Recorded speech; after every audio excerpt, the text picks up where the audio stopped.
The goblin archers eye the frontliners with suspicion. Atop a 7-foot-high so-so stone wall, they ready their short bows. They begin interrogating you. Oi, you've no business gallivanting in our neck of the woods, lest you want an arrow between your eyes. I have gold to pay for the toll. Yes? What was that? Roll for initiative!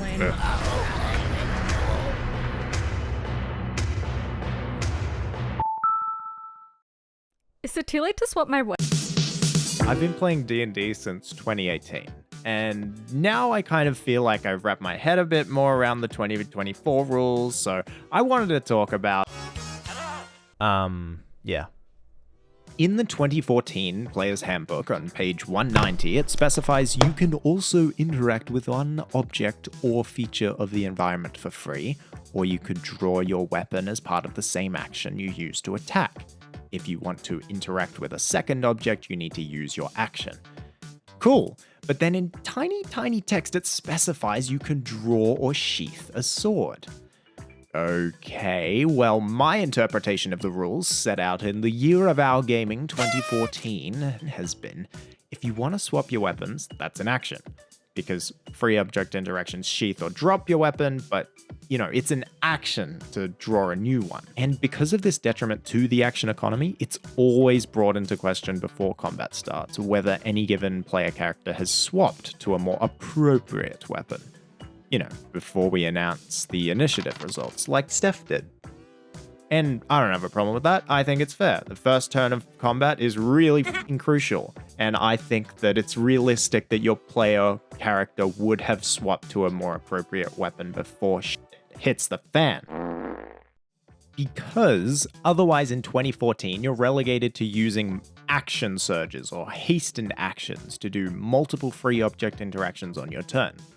Realistically, in order for a fighter in 2014 to swap weapons, a fighter attacks a werewolf. As you strike the werewolf, the blade cuts deep, but unsettlingly. They're unaffected by the blow. The fighter then free object interaction sheathes their weapon, then action surge draws their silvered weapon, and just stand menacingly in front of their adversary with all their actions spent. What do you mean? If I can't attack him, can I at least, I don't know, make an intimidation check? I'm holding the weapon that can kill him. No, but that werewolf is going to multi-attack you, utilizing 2 different attacks without needing to spend an action to swap between.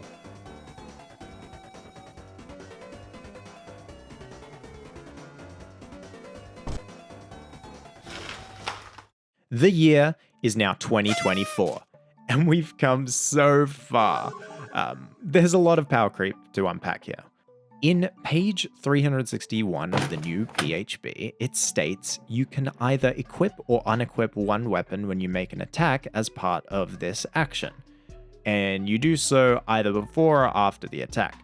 If you equip a weapon before an attack, you don't need to use it for that attack.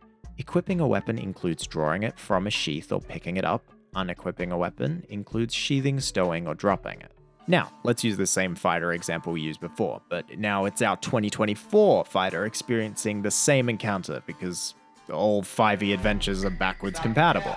Okay, look, here he is. Our 2024 fighter attacks the werewolf, realizes the beast is a lycanthrope, so at the end of their attack action, swaps weapons. Then they action surge and attack again, this time with their silvered weapons, striking the beast for full damage. Actually, in 2024's Monster Manual, lycanthropes no longer have an immunity to martial damage and don't require silvered or magic weapons to harm them. So what's the point of swapping weapons anymore? Like, oh, we have our different weapon masteries, but why would you want to swap weapons? Because my big great axe just does more damage at the start. Like, off rip, I choose great axe, it does 1d12. I choose great sword, it does 2d6. Why would I want to swap to a whip that does 1d4? There is a point, okay? Bear with me. In my current 2024 edition game that I'm running, the party consists of a barbarian, a warlock, a fighter, and a paladin. As you can probably tell, our martial gang is lacking in the healing department, which is why, after raiding a goblin encampment, they inquired an enspelled halberd, which allows them to cast healing words 6 times per day, but only one of them, because it requires a tune. Actually, Enspelled Weapons don't allow you to cast spells from the Abjuration School. It says it right here in the DMG. Well, I'm not gonna give them enspelled armor. The barbarian can only run up to medium, and the warlock's stuck with light. And the paladin would just refuse to wear anything but heavy. Like, I feel like the fighter would be the only one willing to swap, but that's a big if. Also, enspelled staffs only work for spellcasters, so that's half our players. This is the best option, alright? Trust. Also, I'm the DM.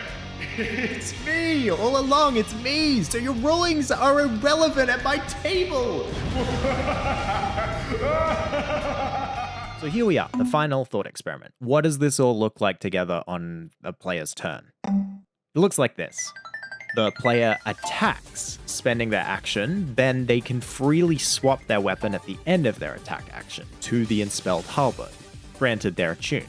Then they can spend their bonus action to healing word an ally, thus not disrupting their action economy, and allowing our mighty heroes to continue attacking on their next turn, just with a halberd instead of a great axe. And they can heal again on that same turn on their bonus action and swap back to their main. But don't worry, the cycle simplifies for our 3 martial adventurers.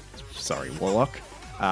Because they gain an extra attack, meaning they get 2 attack actions, meaning they attack with their main weapon, swap at the end of their attack, bonus action healing word, then on the start of their next attack action, swap back to the main weapon, and attack again with the main weapon damage, thus simplifying the cycle of Swappin Weapons. I'm almost done editing, and you're probably wondering, why didn't you just give them potions every day? Because that's boring.